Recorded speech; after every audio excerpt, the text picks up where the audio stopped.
Chauffez un glaçon à plus de 0 degré et il se transforme en eau liquide.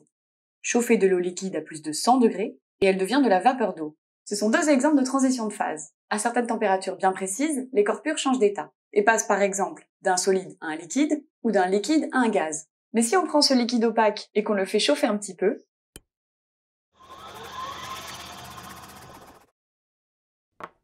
il se transforme en un liquide transparent. On a donc une transition de phase d'un liquide vers un liquide. C'est ce qu'on va essayer de comprendre aujourd'hui dans le projet Lutécium.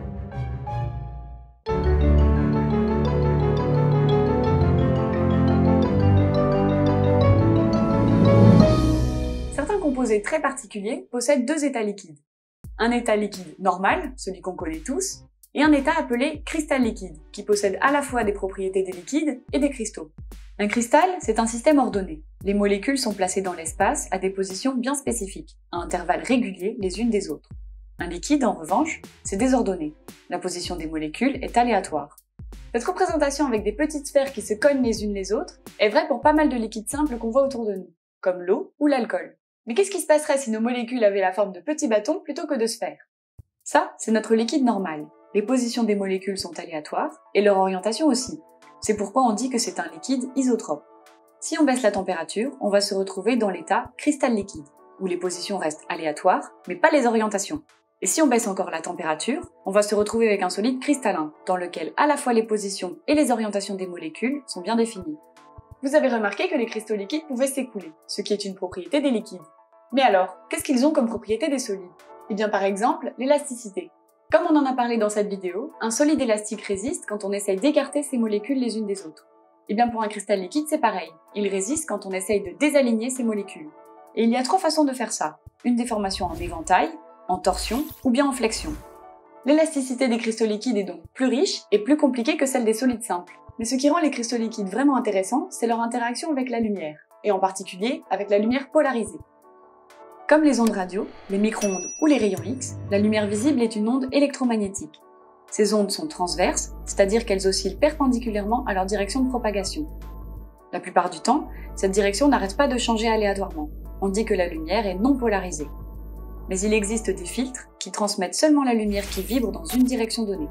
On les appelle des polariseurs linéaires. Par exemple, la lumière est maintenant polarisée horizontalement. On peut placer un second polariseur à la suite du premier. Si lui aussi est horizontal, toute la lumière passe, mais s'il est vertical, plus aucune lumière ne passe. En vrai, ça donne ça. On a une source de lumière non polarisée, mais on ne garde que la lumière polarisée horizontalement. Si on met un autre polariseur horizontal, toute la lumière passe, mais s'il est vertical, toute la lumière est bloquée et on ne voit plus rien.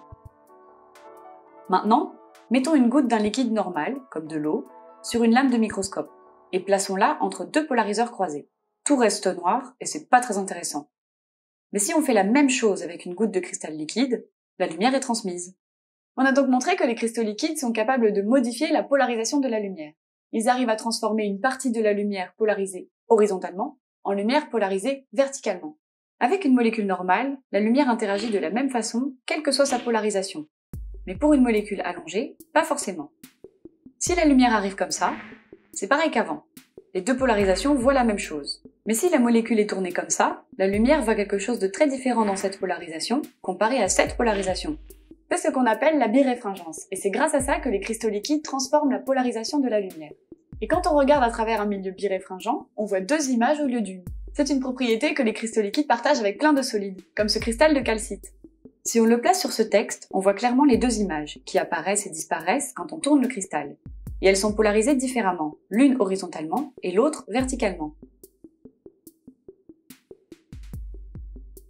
Pour étudier les cristaux liquides, on utilise un microscope polarisant. C'est juste un microscope normal, où l'échantillon est placé entre polariseurs croisés, ce qui fait qu'on ne le voit que s'il est biréfringent. Pour voir ce que ça donne, on va observer au microscope polarisant une fine couche de cristaux liquides. La première chose que l'on remarque, ce sont ces couleurs très vives. Elles nous renseignent sur l'épaisseur locale du cristal liquide. À une couleur donnée correspond une épaisseur donnée. Mais il y a aussi ces lignes noires qui se croisent. À leur intersection se trouvent ce qu'on appelle des défauts topologiques. Ce sont des endroits où les molécules n'arrivent pas à s'aligner. Il n'y a rien qui les en empêche, c'est juste qu'elles se sont retrouvées comme ça à un moment. Alors si on leur laisse assez de temps, les défauts vont disparaître, comme ici. Depuis les années 80, il y a des cristaux liquides partout autour de nous. D'ailleurs, vous êtes sans doute en train d'en voir en ce moment même. Il est probable que vous regardiez cette vidéo sur un écran à cristaux liquides. L'élément de base d'un écran, c'est un pixel, un point lumineux dont on peut contrôler la couleur et l'intensité. Dans notre cas, c'est une petite cellule remplie de cristaux liquides, éclairée par l'arrière et qui transmet ou non la lumière. Les deux parois de la cellule sont transparentes et conductrices, c'est-à-dire qu'on peut appliquer une tension électrique entre elles. L'une des parois est traitée pour que les cristaux liquides s'alignent dans cette direction, et l'autre pour qu'ils s'alignent dans la direction perpendiculaire. Entre les deux, les cristaux liquides se déforment en torsion. La cellule est placée entre polariseurs croisés et est éclairée par-dessous. Si on ne met pas de tension électrique, la direction de polarisation de la lumière suit l'orientation des cristaux liquides, et la lumière peut passer par le second polariseur. Le pixel est allumé. Si maintenant on met une tension électrique, les molécules se réorientent dans la direction du champ électrique. Orientées comme cela, elles ne peuvent plus modifier la direction de polarisation de la lumière, qui se retrouve bloquée par le second polariseur. Le pixel est éteint. Et donc voilà, en contrôlant la tension appliquée en chaque point de l'écran, on allume ou on éteint les pixels et on crée une image. On sait donc faire fonctionner des milliards d'écrans à travers le monde. Du coup, fin de l'histoire? Plus besoin d'étudier les cristaux liquides? Eh bien non, depuis seulement quelques années, c'est un domaine de la physique qui est à nouveau en pleine expansion. On s'y intéresse maintenant sous l'angle de la topologie. La topologie, c'est ce qui différencie cette brioche, ce bagel et ce bretzel. La brioche n'a pas de trou, le bagel en a un et le bretzel en a 3. Il n'est pas possible de transformer une brioche en un bagel à moins de faire un trou dedans. On dit que ces deux gâteaux n'ont pas la même topologie. Les physiciens fabriquent avec des cristaux liquides toutes sortes d'objets de topologies différentes. Par exemple, des gouttes, des coques ou des anneaux. Jusqu'à présent, on avait surtout mis des cristaux liquides sur des surfaces planes. Sur un plan, les molécules peuvent être alignées partout, mais sur une sphère, ce n'est pas possible. Quoi qu'en fasse, on a toujours des défauts d'alignement. En passant d'un plan à une sphère, on a courbé notre espace et les défauts topologiques ne peuvent plus disparaître. On peut fabriquer ces sphères par des techniques microfluidiques, comme celles qu'on a décrites dans cette vidéo. Et grâce à leurs défauts, ces coques de cristaux liquides pourraient être assemblées en structures régulières, ce qui aurait des applications fantastiques, comme par exemple un matériau capable de dévier la lumière de façon très complexe. Et pour finir, voici une dernière vidéo au microscope polarisant. C'est une transition de phase d'un liquide isotrope vers l'état cristal liquide sur des coques fabriquées par microfluidique. Voilà, on espère que cette vidéo vous a plu. Si vous ne voulez pas manquer les suivantes, n'hésitez pas à vous abonner. Et si vous avez quelque chose à dire sur la vidéo ou son contenu, laissez-nous un commentaire.